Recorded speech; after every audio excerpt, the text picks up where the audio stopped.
சர்க்குருவே சரணம், சர்க்குருவே சரணம், பழனி கணக்கம்பட்டியாரே சரணம். இந்த நட்டு ஆர்ட்ஸ் மூலமாக என்னுடைய பெயர் அறிமுகமாகிறேன். அருப்புக்கோட்டை நடராஜன். இந்த வழக்கமாக பார்த்தீங்கன்னா இந்த கணக்கம்பட்டி ஐயாவை பற்றி நான் ரெகுலராக பேசிக்கிட்டே தான் இருப்பேன். இன்னைக்கு பழனி கணக்கம்பட்டியில் ஏன் இவ்வளோ கூட்டம், அங்கே என்னதான் நடக்குது? ஏன்னா இன்னைக்கு பிரச்சனைகள் இல்லாத மனிதர்கள் யாருமே கிடையாது. ஏகப்பட்ட பிரச்சனைகள்.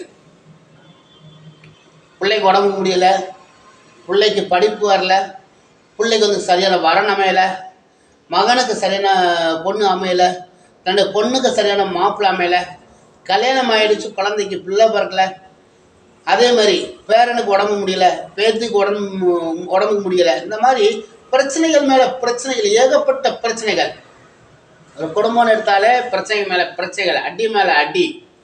பிஸ்னஸ் பண்ணுறான், பிஸ்னஸ் அடி. படிக்கிறான், படிப்பு வரல, வேலைக்கு ட்ரை பண்ணுறான், வேலைக்கு இதாகலை.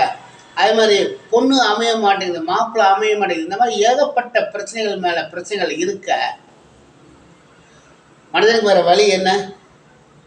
கடவுள்கிட்ட நாடுறது தான். இன்னைக்கு நான் பழனி கணக்கம்பட்டியார் ஜீவசமாதி ஆகி கிட்டத்தட்ட 10 ஆண்டுகள் முடிஞ்சு இப்போ 16வது வருஷம் நடந்துட்டு இருக்கு. இதில் வந்து பார்த்தீங்கன்னா ஒவ்வொரு பௌர்ணமிக்கு அமாவாசைக்கும் பார்த்தீங்கன்னா அந்த இடத்துல அவ்வளவு கூட்டம் வருது. ஏன் இவ்வளவு கூட்டம்? அங்கே என்னதான் நடக்குது? அந்த இடத்துக்கு நீங்கள் போயிட்டு வந்தீங்கனாலே உங்களுக்கு அப்படி ஒரு தனி வைப்ரேஷன் பவர் இருக்கும். நீங்கள் எண்ணிய காரியம் அதிகபட்சம் 21 நாள் நோட் பண்ணி வச்சுக்கோங்க. உங்கள் வாழ்க்கையில் நிறைய சேஞ்சஸ் தெரியும். உங்கள் பொண்ணுக்கு சரியாக வரணும் அமையலையா, அந்த இடத்துல போய் உங்களோட பொண்ணோட ஜாதகத்தை வச்சுட்டு வாங்க, பையனோட ஜாதகத்தை வச்சுட்டு வாங்க, எடுத்துகிட்டு பிரம்ம முகூர்த்தத்தில் நல்லா வேண்டிட்டு வாங்க. ஐயா, உன்னை நம்பி நான் வந்துட்டேன், என் நல்ல வழியில் காட்டுங்க, என் பிள்ளைக்கு நல்ல வரன் அமைச்சு கொடுங்க சொல்லுங்கள். கண்டிப்பாக நல்ல வரன் அமையும்.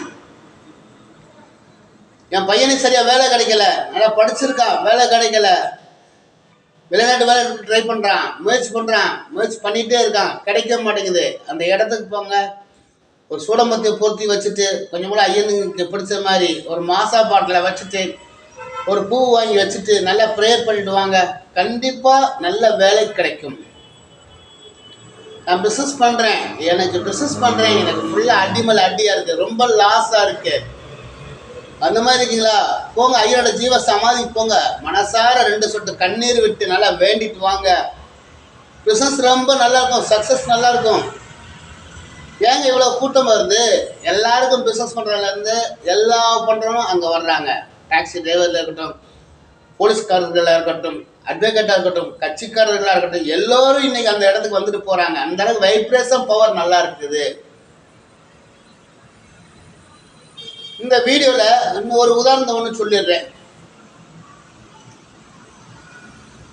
என்னுடைய வீடியோ நிறைய பேர் பார்த்துட்டு தான் இருக்கிறீங்க. அந்த டயத்தில் ஒரு கிறிஸ்தவ பெண்மணி வந்து அவங்க வீட்டுக்காரர் வந்து கடல் தாண்டி எல்லை தாண்டி மீன் பிடிக்க போயிருக்காரு.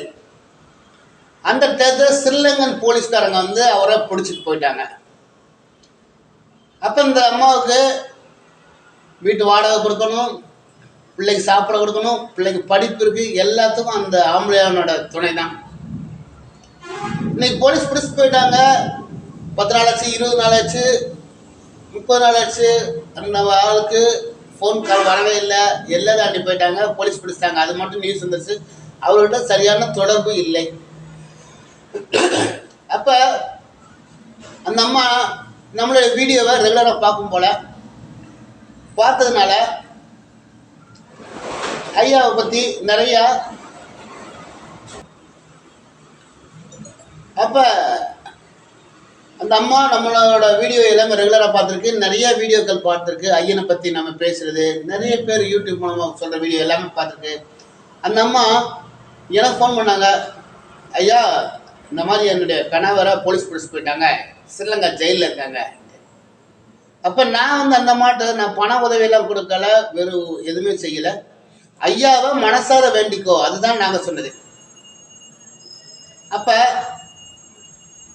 அந்த ஐயனை மனசார அந்தம்மா வேண்டிக்கிட்டு இருக்கு. ஐயனுடைய ஃபோட்டோ வந்து பிரிண்ட் அவுட் எடுத்துருக்கு, சூடம்பத்தி வச்சு டெய்லி மெழுகுவர்த்தி வச்சு பொருத்தி நல்லா ப்ரேயர் பண்ணிட்டு, ஏன்னா அந்த அம்மா கிறிஸ்தவ பெண்மணி, அந்த அம்மாவுக்கு எப்படி சாமி கும்பிடுறதுன்னு தெரியல.